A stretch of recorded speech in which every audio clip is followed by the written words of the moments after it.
শিৱসাগৰৰ বান বিধ্বস্ত অঞ্চল পৰিদৰ্শন কৰে বিটিচিৰ মুখ্য কাৰ্যবাহী হাগ্ৰামা মহিলাৰীয়ে। বিধায়ক অখিল গগৈক লগত লৈ হাগ্ৰামা মহিলাৰীয়ে শিৱসাগৰৰ চাউলকৰাৰ মলিয়াভেটা গাঁওসহ কেইবাটাও বানাক্ৰান্ত অঞ্চল পৰিভ্ৰমণ কৰে। বানাক্ৰান্ত ৰাজ্যত দুখ দুৰ্দশা আৰু বানৰ ফলত হোৱা ক্ষয়ক্ষতিৰ বুজ লোৱাৰ লগতে বিতৰণ কৰে সাহায্য সামগ্ৰী।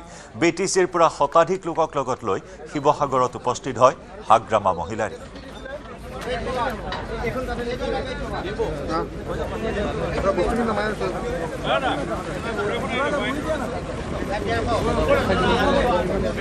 শিৱসাগৰৰ বান বিধ্বস্ত এলেকা ভ্ৰমণ কৰিবলৈ নিৰীক্ষণ কৰিবলৈ আজি আহিছে তথা বান সাহায্য বিতৰণ কৰিবলৈ আহিছে বিটিচিৰ মুখ্য কাৰ্যবাহী হাগ্ৰামা মহিলাই। মই দেখুৱাইছো ইয়াত কেইবা লক্ষাধিক টকাৰ বান সাহায্য লৈ আজি শিৱসাগৰৰ কোঁৱৰপুৰ মজাৰ উপস্থিত হৈছেহি আৰু বান বিধ্বস্ত এলেকা পাণবেচা ভ্ৰমণ কৰিব, কোঁৱৰপুৰ মজাৰ ভ্ৰমণ কৰিব আৰু বান সাহায্য বিতৰণ কৰিব। মই পোনপ্ৰথমে শিৱসাগৰলৈ আদৰণি জনাইছো। আপুনি আজি এটা মহৎ উদ্দেশ্য লৈ আহিছে।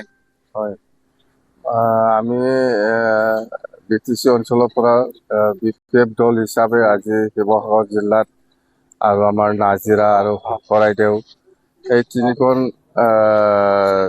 বান ইফেক্টেড এলেকাত মই ঘূৰিবলৈ আহিছোঁ আৰু মই চাম ৰাইজৰ কি অভাৱ অভিযোগ আছে সেইটো মই খবৰ ল'ম। আকৌ যদি আমি কিবা যদি সাহায্য দিব পৰা যদি কিবা আছে সমস্যা আছে মই আৰু কৰিম, প্ৰব্লেম নাই একো নাই।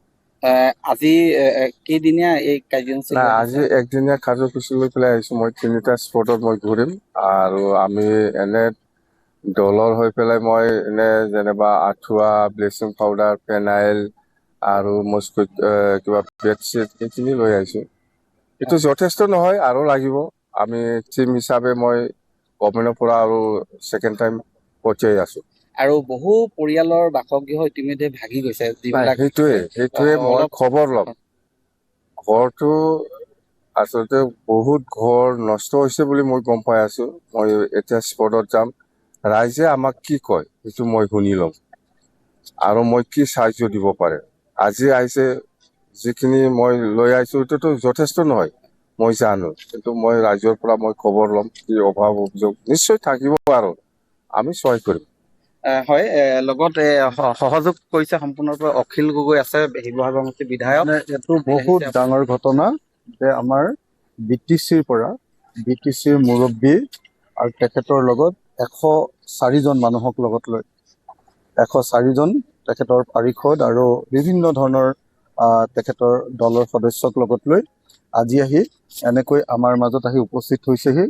মই বিধায়ক হিচাপে শিৱসাগৰৰ তেখেতক ইয়াত ৱেলকাম জনাইছোঁ আৰু বিটিচিৰ মুৰব্বীজনে শিৱসাগৰত আহি এনেকৈ সহানুভূতি প্ৰদৰ্শন কৰাটো আৰু এনেকৈ মানে গোটেই ৰাইজৰ মাজলৈ যাবলৈ আজি 3টা ঠাইত, প্ৰথম মলিয়াভেটা যাব, তাৰপিছত বানমুখ যাব আৰু তাৰপাছত শিৱসাগৰ টাউনৰ মানুহখিনি বহুত বানপানী হৈছে তেওঁলোককো এখেতে সম্বোধন কৰিব।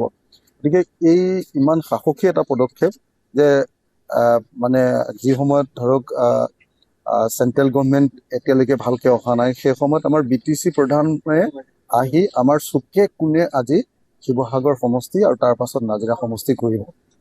এইটো এটা বহুত ডাঙৰ খবৰ। মই ভাবোঁ যে অসমীয়া জাতিৰ কাৰণে এইটো এটা তেখেতৰ মহানুভৱতাটোৱে এটা ঐতিহাসিক ঘটনাৰূপে পৰিগণিত হ'ব। হাগ্ৰামা মহিলাৰীক আমি আগতেও জানো যে তেখেতৰ অন্তৰখন বহুত বহল। আজি বিপদৰ সময়ত নিশ্চয় শিৱসাগৰবাসীক আজিতো 10,000 তেখেতে আঁঠুৱা লৈ আহিছে, 10,000 তেখেতে বিচনা চাদৰ লৈ আহিছে, তেখেতে ফেনাইল লৈ আহিছে, ব্লিচিং পাউডাৰ লৈ আহিছে। কিন্তু মই এইটো কথাও জানো যে তেখেতৰ অন্তৰখন বহুত বহল। ইয়াৰ পৰৱৰ্তী সময়তো আমাৰ মানুহক ৰিছেটেলমেণ্টৰ ক্ষেত্ৰত নিশ্চয় তেখেতে সহায় কৰিব।